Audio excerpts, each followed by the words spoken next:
Hi, this is Cheryl Gallant, your Conservative Member of Parliament for the frugal riding of Renfrew-Nipissing-Pembroke. Justin Trudeau has a plan. He plans to increase prices and fuel inflation even higher. Throughout history, governments have spent more money than they had. When billions of dollars are dumped into circulation, the price of goods shoots up. Now, the only tool available to keep prices from going higher is raising the interest rates. Then the cost of everything goes up. Higher prices are the Liberal Party's policy. Higher prices means more taxes collected. It starts with Trudeau's trademark, the carbon tax.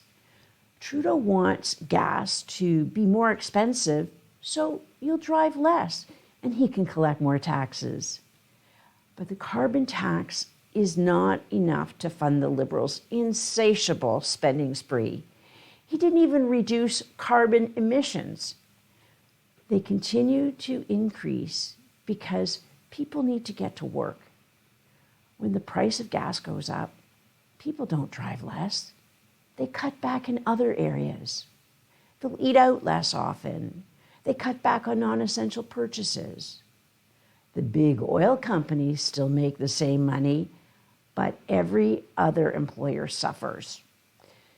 Since the carbon tax is not enough to cover all the things the Liberals want to spend on, Trudeau plans on bringing in a second hidden carbon tax. He calls it the clean fuel regulations. Combined with his carbon tax, drivers will pay an extra 61 cents a litre for regular gas.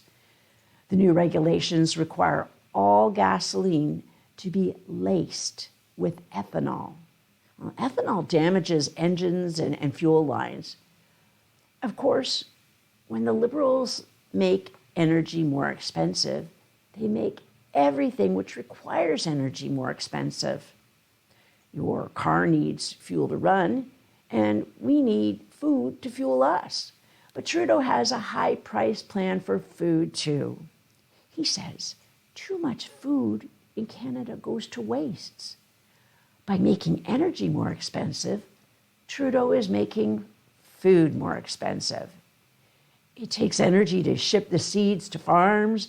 It takes energy to plant the seeds. It takes energy to make the fertilizer. It takes energy to spread the fertilizer. It takes energy to harvest crops. It takes energy to ship crops. The seed company passes its costs on to the farmer. So does the fertilizer company. So does the grain elevator. So does the trucking company. The farmer has to pass their costs on to the food processors. The food processors pass those costs on to the grocers.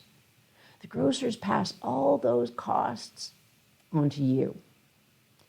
As the final consumers, there is no one else for us to pass the costs on to. Now Trudeau wants to make fertilizer more expensive and force farmers to reduce the amount of fertilizer they can use. This means lower crop yields, which means higher prices, which all means there's less money in your wallet. The price of gas may not be the chief concerns of Canadians much longer because Trudeau's high price plan for cars is underway. Trudeau's Soviet-style car sales quota is coming. This policy has been flying under the radar for some time. The legacy media has largely ignored the issue for now. Maybe they're covering for Trudeau, but the truth is, most people just don't know. They don't know about Trudeau's car sales quota plan or just how economically suicidal it is. Historically, Canada has used quotas, but those quotas were production quotas. Trudeau's Soviet-style car sales quota requires auto companies to sell a specific percentage of electric cars. Now, the only way car companies will be able to meet this communist policy is to limit those who can purchase gas-powered cars. Car companies will do this by drastically increasing the prices. Gas-powered car sales will be phased out completely. The problem is, there just aren't enough electric vehicles to go around. Many Canadians won't even be able to plug in at home. The grid can't handle it. Even if you decided to try a hybrid instead of a full-on EV, the waiting list is over 2 years. It's another example of Trudeau's plan to just transition us into socialism. A part of Trudeau's plan to transition Canada to socialism is his agenda to censor the internet. While every Canadian is aware of his plan to censor streaming and news, what hasn't received much attention is the cost of his censorship plan.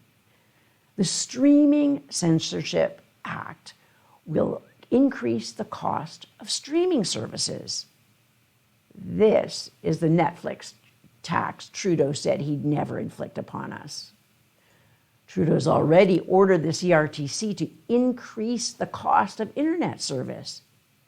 For millions of Canadians, all they want to do after a long day of working is watch a movie and relax with a beer or a glass of wine. Not only is Trudeau taxing the movies you watch, but he's increased the taxes on beer and wine every year for the 8 years he's been drunk on power. Under Trudeau's, life keeps getting more expensive. From the minute you wake up, Trudeau's charging you more. The food you eat for breakfast will continue to cost more. The next car you buy to drive to work will cost more. The gas in your car will cost more. And if you're among those lucky enough to work from home, the internet you need will even cost more. Trudeau has a plan. Higher prices are his policy. Every move you make, every step you take, he'll be taxing you. Live from Ottawa, this is Cheryl Gallant.